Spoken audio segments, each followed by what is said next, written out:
Hey everybody, welcome back. This is the second lecture. We are going to be discussing some terminology today. For those of you who are actively following in the book, we are in Chapter 2.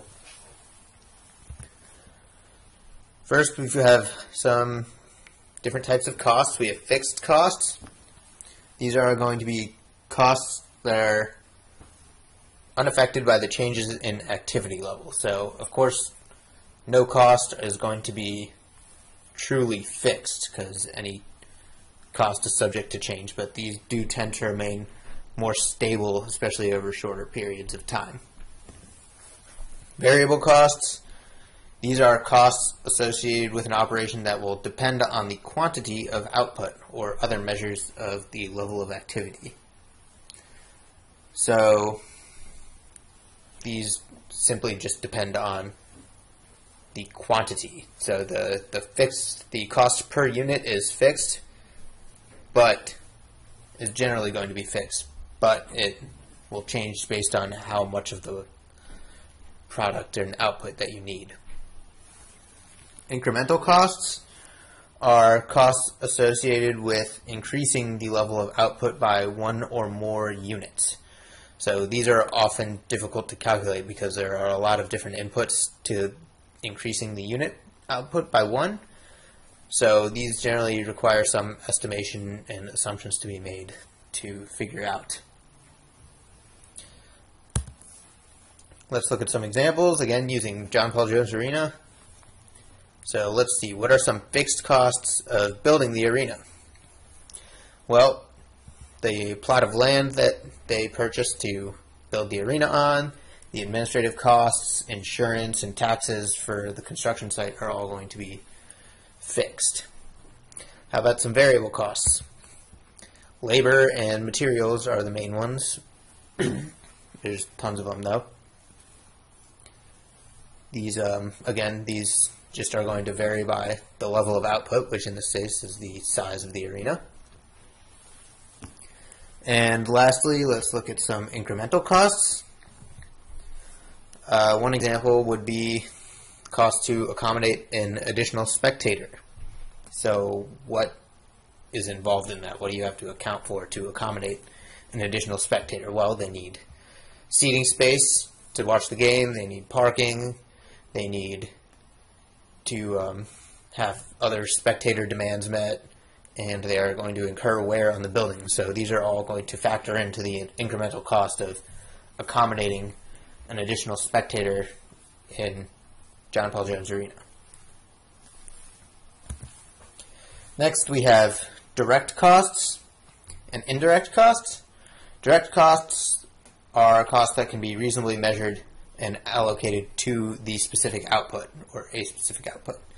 Meanwhile, the indirect costs are often difficult to allocate to a specific output, but they still need to be accounted for in the project. So let's go ahead and consider a hypothetical research study. In this hypothetical study at UVA, our transportation engineering and civil engineering department is interested in deploying Bluetooth devices on the side of the road between Route 250, or on Route 250, between I-64 and Route 29. So the reason that we might want to do these is that paired Bluetooth devices can allow us to collect travel time data. So if a car drives by with their Bluetooth active, if they drive by the first sensor, they'll have that, and then they know the distance between the second sensor and the car drives by the second sensor. You can figure out the travel time of the vehicle between the two Bluetooth sensors. So that's generally what Bluetooth sensors are used for. In traffic engineering, they do travel time data collection. So in our study, we want to deploy some of these on Route 250. So what are going to be some direct costs associated with carrying out this study? That is going to include labor, so researcher salaries, faculty, staff, students that are involved in the project, and the Bluetooth sensors, which are the key piece of equipment used in this study. Some indirect costs, those are going to be stuff like the facility administration fees. These are fees that UVA charges its researchers, and it's meant to cover costs for office space, lab space, administration, and other ongoing UVA things that they do for every project. So they're not really required for every they're required for every project, but they're not specifically allocated to a single project. At UVA, 58% of the cost of the project goes to these F&A fees. So for every $100 spent on the study, another 58% goes to, or $58 goes to UVA. Next, we have cash costs and book costs. Cash costs are costs that result in a cash flow, so a transfer of money from one party to the next is a cash flow. So these are costs that result in a flow of cash. Book costs are going to be costs that do not result in a cash flow but represent the recovery of a past expenditure. So what does that mean? That means that if something loses value over the life of the project, that is a cost.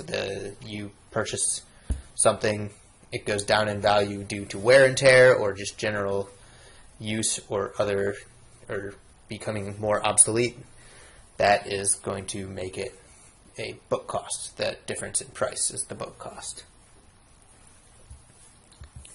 So some examples from our research study of a cash cost. That would be purchasing of equipment, payment of salaries. You pay another party for a good or service. And the book costs, well, these Bluetooth sensors are on the side of the road for the life of the study, so they're going to be exposed to weathering and possible damage, so they lose value by the end of the study. You cannot sell them for what you bought them for. Next, sunk costs. Sunk costs are costs that occurred in the past, have no relevance to estimate the future cost or revenue. Opportunity costs are costs that were incurred because of the use of limited resources, such that the opportunity to use those resources to monetary advantage is gone. Essentially, they are going to be the cost of choosing to allocate money to or time to one alternative over another alternative. And then life cycle costs are all costs of the project over the entire life or the expected life of the project. This includes the initial investments, operations, maintenance, and disposal of everything. Alright, one more hypothetical example. So imagine a company is bidding to build and operate a toll road in Northern Virginia for the next 40 years. So what are some sunk costs associated with the project? Those would be the costs of writing and submitting the proposal. These costs are going to be paid for regardless of the outcome of the bidding process. So they are paid whether they win the rights to the project or not, and then they have no bearing on the costs associated with the project moving forward. So the actual construction and owning and operating of the toll road, this has no bearing on it. This is spent. It's gone. Opportunity costs. Well, this is the cost or the opportunities that the company passed up. So whatever other projects that they chose not to bid on by choosing to bid on this one. If they spent time and energy going for this proposal, then they did not spend time and energy going for a different proposal. So that is the opportunity cost. Lastly, life cycle cost. Cost of building the toll road, operating it, maintaining it, and then disposing of it over the 40-year life of the project. Alright, last terminology. We're almost done. We have cost. That's the money spent to deliver the project. I hope that's obvious. You should all be familiar with the concept of a cost. Demand is the number of units of a product sold. So this is the number of units of a product sold at a specific price. So demand changes as cost changes. If something is cheap, you're more likely to buy it or more likely to demand the product. So it is specific to a certain price. Revenue is the money earned by delivering a project or product. The total revenue is the price times the demand. So price times number of units sold. Total revenue. And then the profit is going to be the difference in the revenue and then costs. So costs to create the product, market it, and sell the product are going to be subtracted from the revenue, and hopefully your profit is positive. Otherwise, you have losses. So for the toll road project, some costs. Going to be construction and upkeep of the toll road, labor to operate the toll road, and any other facility type stuff that needs to happen. Revenue, demand first. Demand is going to be the number of vehicles using the toll road, so that's how many people pay for the toll, which leaves revenue as whatever the toll price is set as times the number of vehicles.